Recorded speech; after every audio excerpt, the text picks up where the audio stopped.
All right. So Minnesota lost to the Cleveland Browns 14-7. So Mayfield only completed 45.5% of his passes for 155 yards, only 4.7 yards per attempt.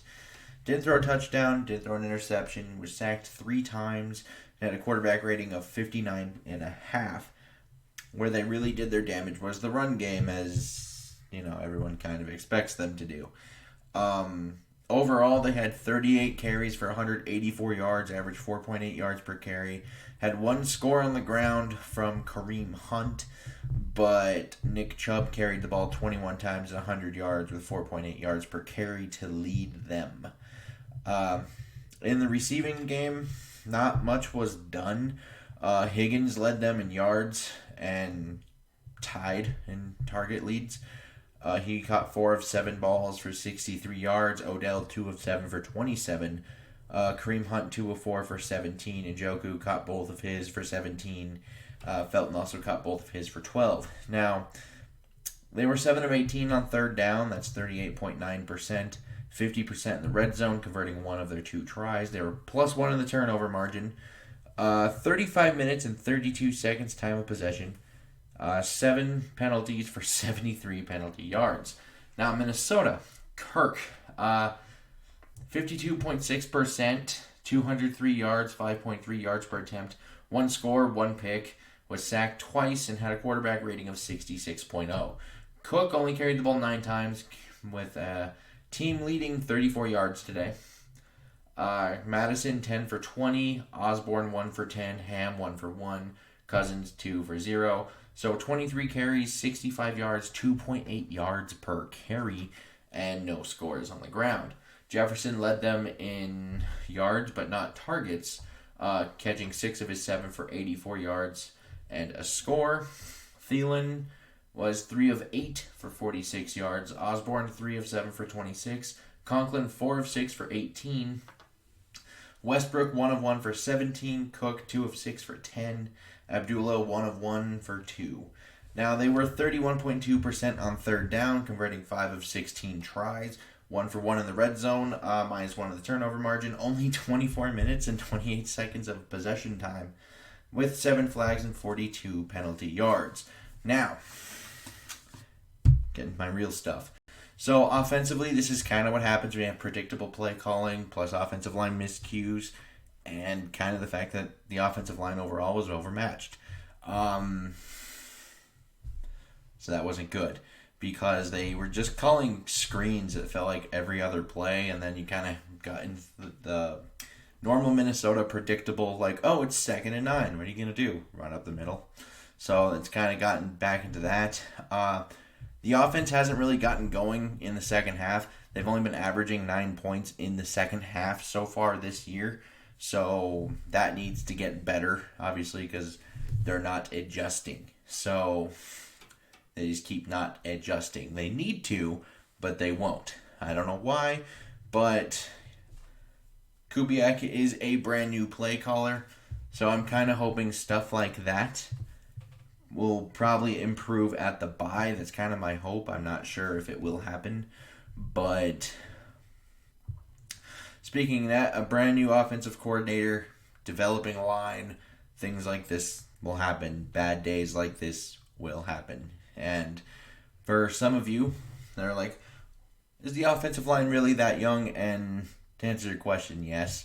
So the average age of the offensive line is actually 25.6 years old, and that number will drop to 24.2 when Darrisaw inevitably replaces Rashad Hill. And when you look at just the offensive line as a whole right now, Hill, the left tackle, he's a career backup and will eventually be replaced like Darrisaw, like I just said. Cleveland, he's adjusting to a new position. He played left tackle in college, right guard last year. Now he's at left guard. Bradbury kind of has no excuse at this point. He is a first-round pick. He is a third-year starter. He should be better. Udo, first year starting, and he's learning a new position at right guard, was a tackle. And then O'Neal is just the best one they have by far, and even he wasn't great today. But it's a young offensive line. Now, defensively, Zimmer defended this run game, this run defense, in his little presser after the game.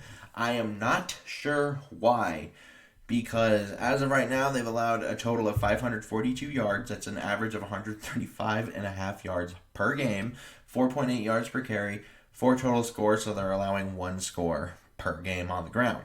Now, I know some people will be like, well, the passing game looked much better, but Cleveland still had many instances where they had receivers open down the field. Just Baker just kind of missed them today.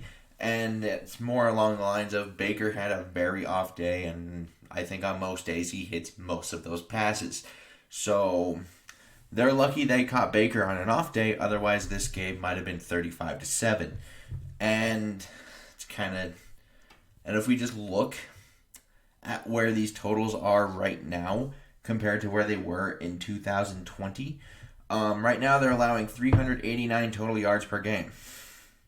2020, 393.3 points per game. That did go down. They're allowing 23 now. It was 29.7 last year.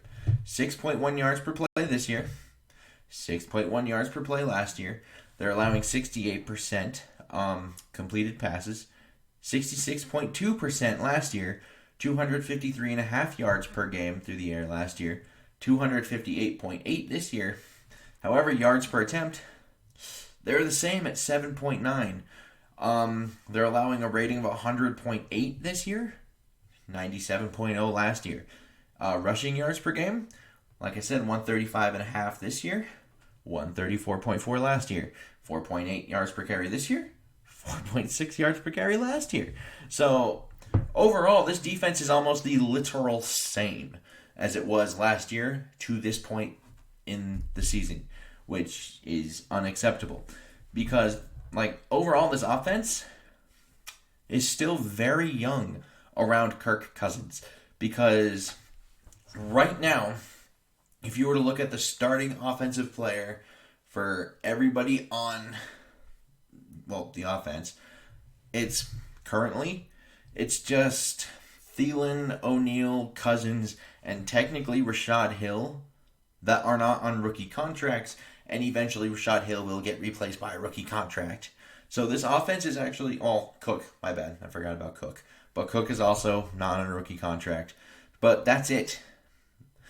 When Darisaw replaces Hill, that's 3 players. Cook, Thielen, 4, my bad. Cousins and O'Neal. That's a pretty young offense, and it's a first-year offensive play caller. So young offenses plus rookie play caller usually means growing pains in the early part of the season.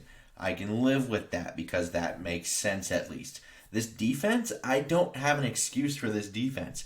There is no alibi here. This is, hey Zimmer, you told us young guys were the issue last year. We're going to go get you a bunch of vets. We're going to go pay money in the offseason. You're going to get a better defense. You're going to be able to hold people down. You're going to be able to just play how you want. Run the football.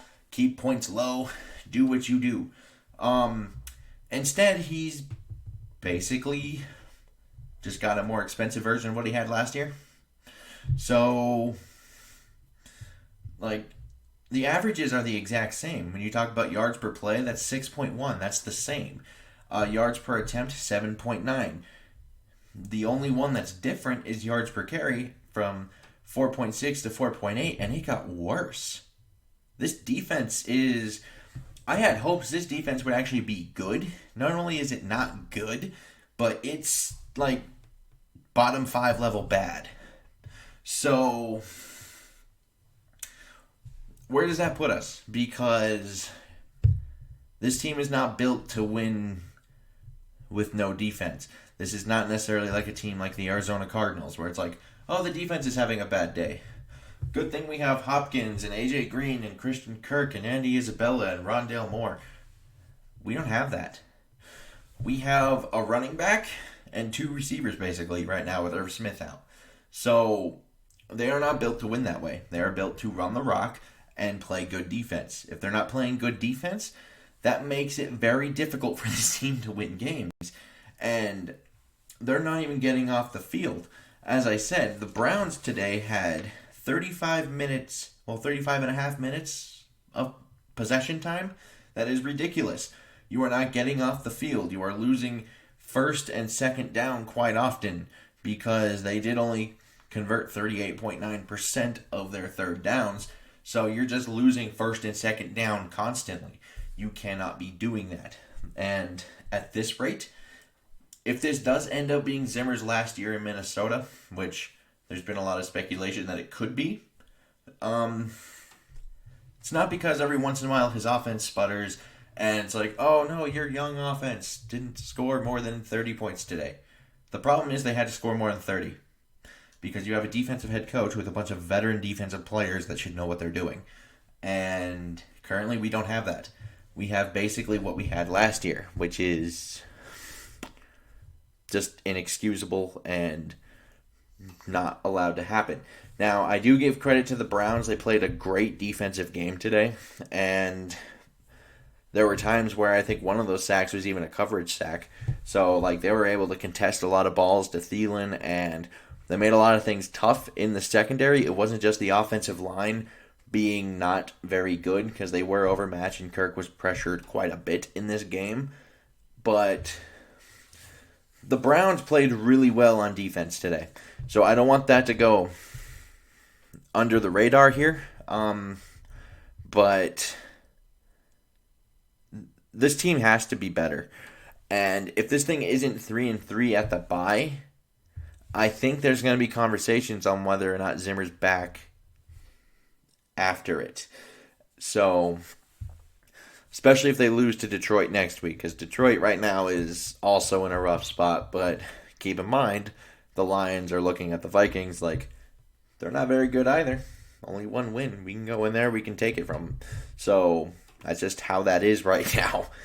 And I'd like to know your guys' comments down below. Like and subscribe. Super helpful. Until next time, I bid y'all adieu.